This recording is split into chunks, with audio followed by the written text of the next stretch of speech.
1955 წლის 9 მაისი ისტორიაში ყველაზე დამანგრეველი მეორე მსოფლიო ომი მხოლოდ 10 წლის დასრულებულია.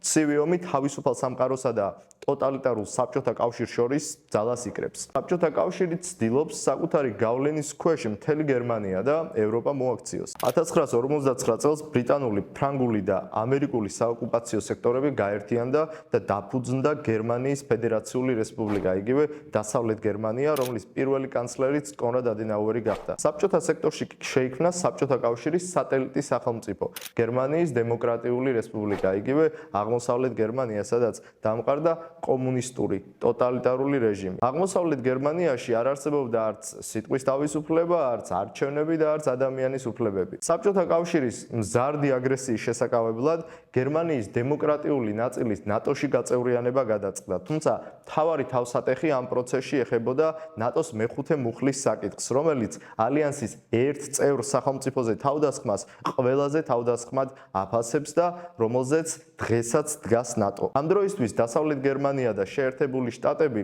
აღმოსავლეთ გერმანიას ოკუპირებულ ტერიტორიად მიიჩნევდნენ. უნდა გავრცელებულიყო თუ არა მეხუთე მუხლი აღმოსავლეთ გერმანიაზე, ან რას მოიმოქმედებდა საბჭოთა კავშირი. ამ მომენტამდე ნატოში ნაწილობრივ ოკუპირებული ქვეყნის გაწევრიანების პრეცედენტი არ არსებობდა. საბოლოოდ გადაწყდა, რომ ნატოს უსაფრთხოების გარანტია, ანუ მეხუთე მუხლი მხოლოდ გერმანიის არაოკუპირებულ ნაწილს შეეხებოდა.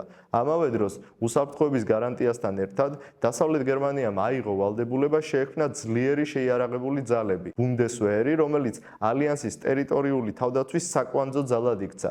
როგორც გერმანიის, ასევე ევროპის სხვა ქვეყნებისთვის, რომლებიც აგრესიულ საბჭოთა კავშირს უფრთხოდნენ, ასევე მთელი ევროპის კონტინენტისთვის 10 წლეულების განმავლობაში მშვიდობა სწორედ ნატოს წევრობამ უზრუნველყო. დასავლეთ გერმანიის ნატოში გაწევრიანებით საბოლოოდ მოხდა ევროპაში საბჭოთა აგრესიის შეკავება და უზრუნველყოფილი იქნა კონტინენტის მშვიდობიანი განვითარება. ერთი მხრივ თავისუფალი სამყაროს, ხოლო მეორე მხრივ საბჭოთა ტოტალიტარული სისტემის დაპირისპირება, ანუ ცივი ომი, საბოლოოდ საბჭოთა კავშირის მარცხით და დაშლით დასრულდა.